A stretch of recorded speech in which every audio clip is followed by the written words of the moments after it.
നമസ്കാരം, എൻ്റെ പേര് Smitha Haridas. Higher secondary school അധ്യാപികയാണ്.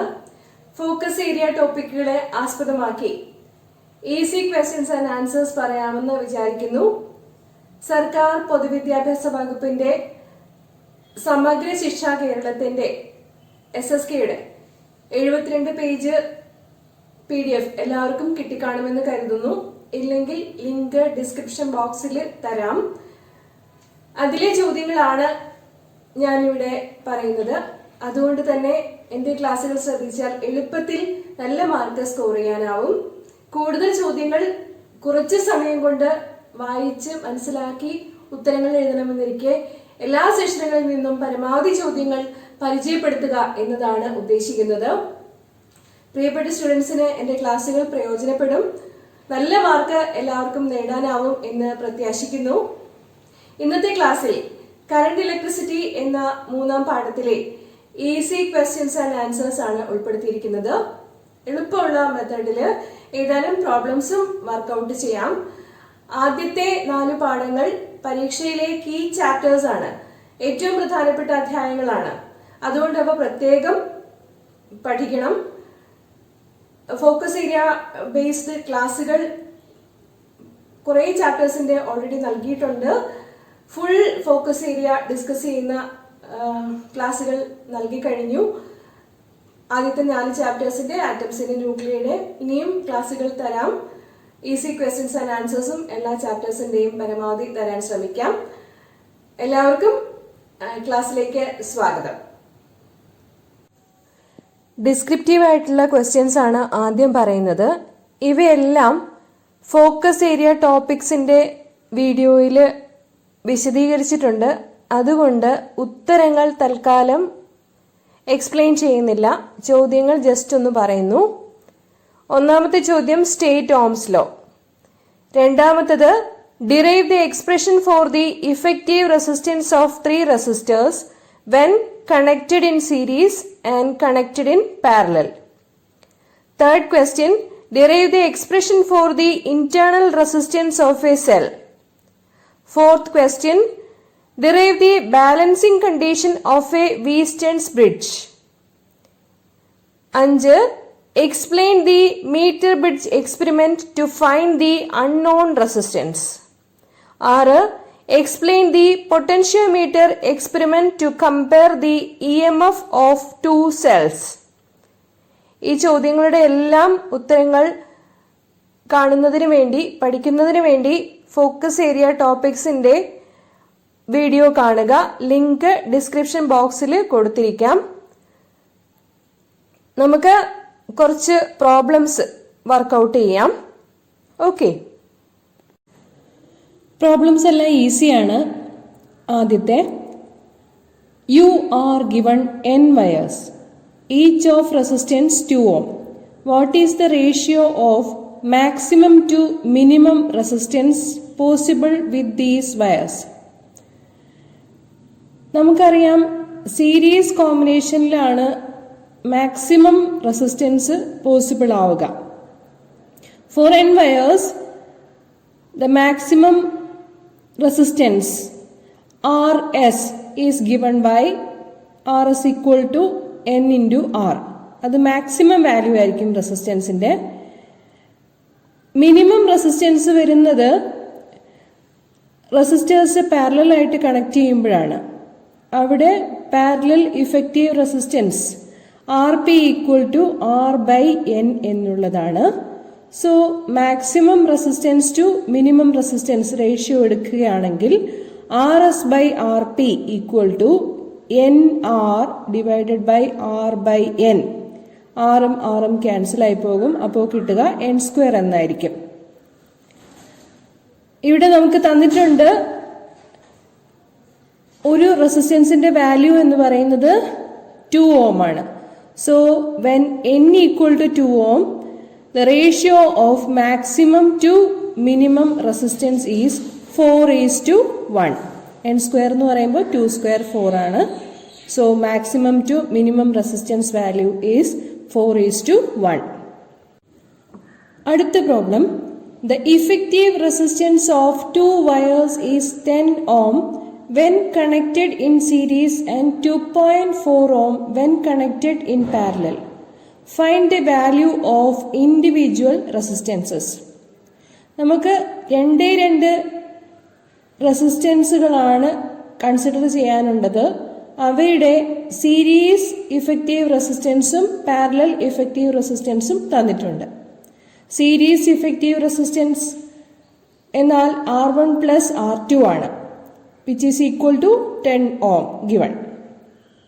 Parallel effective resistance 1 by R equal to 1 by R1 plus 1 by R2 എന്നതാണ്. അല്ലെങ്കിൽ R equal to R1 R2 divided by R1 plus R2. അതിന്റെ value തന്നിരിക്കുന്നത് 2.4 ohm ആണ്. So R1 R2 divided by R1 plus R2ന്റെ value substitute ചെയ്ത് കൊടുക്കുക 10. Then R1 R2 equal to 24 എന്ന് കിട്ടും. Okay, so R1 plus R2 10ഉം R1 R2 24ഉമാണ്. കൂട്ടുമ്പോൾ 10ഉം ഗുണിക്കുമ്പോൾ 24ഉം കിട്ടുന്ന രണ്ട് നമ്പറുകളാണ് നമുക്ക് അറിയേണ്ടത്. ആ നമ്പറുകൾ 6ഉം 4ഉം ആണല്ലോ. നമുക്ക് ക്വാഡ്രാറ്റിക് ഇക്വേഷന്റെ സൊല്യൂഷനായിട്ട് ഇവയെ പരിഗണിക്കാവുന്നതാണ്. X minus A into X minus B equal to X square minus A plus B into X plus A B എന്നതാണ് ഇക്വേഷൻ. അതായത് നമുക്കിവിടെ എ പ്ലസ് ബി എന്നാൽ R1 പ്ലസ് R2 ആണ്, എ ബി എന്നാൽ R1 R2 ആണ്. So X square minus 10x plus 24 എന്നത് X minus 4 into X minus 6 ആണ്. അതുകൊണ്ട് R1ന്റെയും R2ന്റെയും വാല്യൂസ് 4 ohm എന്നും 6 ohm എന്നും എടുക്കാവുന്നതാണ്, അല്ലെങ്കിൽ 6 ohm എന്നും 4 ohm എന്നും എടുക്കാവുന്നതാണ്. ക്ലിയർ ആണല്ലോ അല്ലേ? ഇതുപോലെ സം വാല്യൂസും പ്രോഡക്റ്റ് വാല്യൂസും അറിയാമെങ്കിൽ ഇൻഡിവിജ്വൽ വാല്യൂസ് കണ്ടുപിടിക്കാനുള്ളതിനെല്ലാം ഈ ക്വാഡ്രാറ്റിക് ഇക്വേഷന്റെ സൊല്യൂഷനായിട്ട് പരിഗണിച്ച് വാല്യൂസ് കണ്ടുപിടിക്കാവുന്നതാണ്. ഓക്കെ, നമ്മുടെ പൊതുവിദ്യാഭ്യാസ വകുപ്പ് പ്രസിദ്ധീകരിച്ച SSKയുടെ +2 ഫിസിക്സ് PDF-ൽ നിന്നുള്ള അടുത്ത ചോദ്യം വായിക്കുന്നു. The VA graph of a conductor at two different temperatures T1 and T2 are given. At what temperature is the resistance high? VA ഗ്രാഫാണ് തന്നിരിക്കുന്നത്. രണ്ട് ടെമ്പറേച്ചറുകളും കാണിച്ചിട്ടുണ്ട്, T2ഉം T1ഉം. ഏത് ടെമ്പറേച്ചറിലായിരിക്കും റെസിസ്റ്റൻസ് കൂടുതലാവുക എന്നതാണ് ചോദ്യം. VA ഗ്രാഫിന്റെ സ്ലോപ്പ് എന്ന് പറയുന്നതാണ് റെസിസ്റ്റൻസിനെ സൂചിപ്പിക്കുക. Slope y coordinate divided by x coordinate അല്ലെങ്കിൽ ടാൻ തീറ്റ. തീറ്റ വാല്യൂ ഏതിനാണ് ഇവിടെ കൂടുതലായിട്ട് വന്നിരിക്കുന്നത്? T2ന് കറസ്പോണ്ടിങ് ആയിട്ടുള്ള തീറ്റയാണ് കൂടുതൽ. So resistance is more for the temperature T2. Clear? ഒന്നുകൂടി പറയുന്നു. The slope of the VI graph gives the resistance of the metallic wire. Here θ2 is greater than θ1. Therefore, slope of T2 is greater than that of T1. That is, slope is higher at temperature T2. We know that when the temperature increases, resistance of the wire increases because the collision between the molecules increases. So, T2 is at a higher temperature. Temperature കൂടുമ്പോൾ മോളിക്യൂൾസിന്റെ collision കൂടുതലാവുന്നത് കൊണ്ട് റെസിസ്റ്റൻസും കൂടുതലായിരിക്കും. വ്യക്തമാണല്ലോ അല്ലേ? SSKയുടെ current electricity എന്ന ഭാഗത്ത് നിന്നുള്ള അടുത്ത ചോദ്യം. You are given 3 resistances 1 ohm, 2 ohm and 3 ohm. How will you combine them to get an equivalent resistance of 11 by 3 ohm, 11 by 5 ohm, 6 ohm and 6 by 11 ohm? നമുക്ക് റെസിസ്റ്റേഴ്സിനെ സീരീസ് ആയിട്ടും പാരലൽ ആയിട്ടും സീരീസിന്റെയും പാരലലിന്റെയും combination ആയിട്ടും ഒക്കെ കണക്ട് ചെയ്ത് കൊടുക്കാവുന്നതാണ്. പല combinations നോക്കാം, 4 ഉണ്ടല്ലോ. ആദ്യം തന്നെ സീരീസ് കോമ്പിനേഷൻ നോക്കുകയാണ്. സീരീസ് കോമ്പിനേഷന് 3 റെസിസ്റ്റേഴ്സ് ഉണ്ടെങ്കിൽ effective resistance RS equal to R1 plus R2 plus R3 ആണ്. നമുക്ക് R1, R2, R3 values 1, 2 and 3 respectively തന്നിട്ടുണ്ട്. So RS equal to 6 ohm. ഓരോ ഓപ്ഷന്റെ ഉത്തരം കിട്ടിക്കഴിഞ്ഞു. ഇനി നമുക്കിതെല്ലാം പാരലൽ ആയിട്ട് കൊടുത്തു നോക്കാം. പാരലൽ റെസിസ്റ്റൻസ് കണ്ടുപിടിക്കാനുള്ള equation 1/Rp equal to 1/R1 plus 1/R2 plus 1/R3 എന്നതാണ്. സോ 1/1 പ്ലസ് 1/2 പ്ലസ് 1/3 കൊടുക്കുമ്പോൾ 11/6 കിട്ടും. So effective parallel resistance Rp equal to 6/11. Last ഓപ്ഷനും കിട്ടിക്കഴിഞ്ഞു. ഇനി നമുക്ക് കോമ്പിനേഷൻ ആയിട്ട് കൊടുത്തു നോക്കാം. R1 സീരീസിലും R2 and R3 parallel ആയിട്ടും കൊടുത്തു നോക്കാം. R2, R3 പാരലൽ ആയിട്ട് കൊടുത്തു കഴിയുമ്പോഴുള്ള ഇഫക്റ്റീവ് റെസിസ്റ്റൻസ് എന്ന് പറയുന്നത് R2, R3 divided by R1 plus R2 ആണ്. അത് R1നോട് സീരീസ് ആയിട്ട് കൊടുക്കുക. അപ്പൊ എന്ത് കിട്ടും? R1 plus R2, R3 divided by R1 plus R2 equal to 1 plus 2 into 3 divided by 5 equal to 11/5. Okay, രണ്ടാമത്തെ ഓപ്ഷനായി. ഇനി നമുക്ക് അടുത്തൊരു കോമ്പിനേഷൻ എന്ന് പറയുന്നത് R3 സീരീസിലും R1, R2 പാരലൽ ആയിട്ടും കൊടുത്തു നോക്കാം. R3 സീരീസ് എന്ന് പറയുമ്പോൾ 3, R1, R2ന്റെ പാരലൽ കോമ്പിനേഷന്റെ ഇഫക്റ്റീവ് റെസിസ്റ്റൻസ് എന്നാൽ 1 into 2 divided by 1 plus 2, R1, R2 divided by R1 plus R2. ഇത് രണ്ടും കൂടി സീരീസിൽ വരണം. R3 സീരീസിൽ R1, R2 പാരലൽ ആയിട്ടുള്ളതിന്റെ കൂടെ സീരീസ് ആയിട്ട് കൊടുക്കുമ്പോൾ കിട്ടുന്നത് 3 plus 1 into 2 divided by 1 plus 2 ആയിരിക്കും. അതിന്റെ value 3 plus 2/3 equal to LCM എടുത്ത് ചെയ്യുമ്പോൾ കിട്ടുന്നത് 11/3 എന്നായിരിക്കും. ഓക്കെ, അപ്പോ എല്ലാ ആവശ്യപ്പെട്ടിരിക്കുന്ന കാര്യങ്ങളും നമുക്ക് കിട്ടിക്കഴിഞ്ഞു. സിമ്പിൾ അല്ലേ ഈ പ്രോബ്ലംസ് ഒക്കെ ചെയ്യാൻ? SSKയുടെ PDF-ലെ കറണ്ട് ഇലക്ട്രിസിറ്റി എന്ന ചാപ്റ്ററിലെ സാമ്പിൾ ക്വസ്റ്റ്യൻസ് ആണ് നമ്മൾ പരിശോധിച്ചുകൊണ്ടിരിക്കുന്നത്. ഒരു പ്രോബ്ലം കൂടി അതിൽ പറയാനുണ്ട്. ആ പ്രോബ്ലം ഇതാണ്.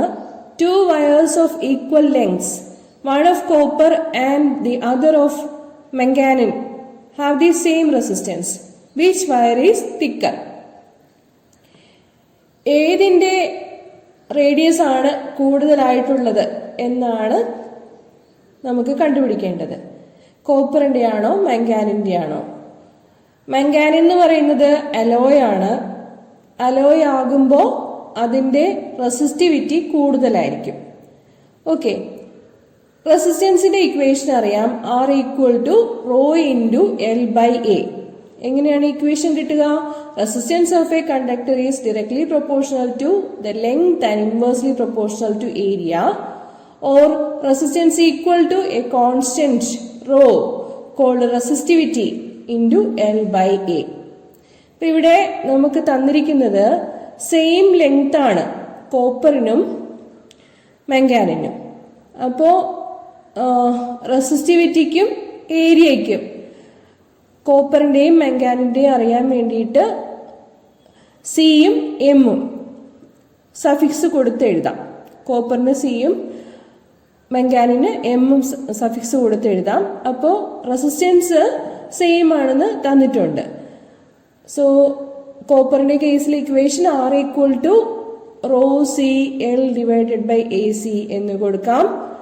മാംഗാനിന്റെ കേസിൽ R equal to rho M L divided by AM എന്ന് കൊടുക്കാം. ഈ രണ്ട് ഇക്വേഷൻസും ഇക്വേറ്റ് ചെയ്യാവുന്നതാണ്.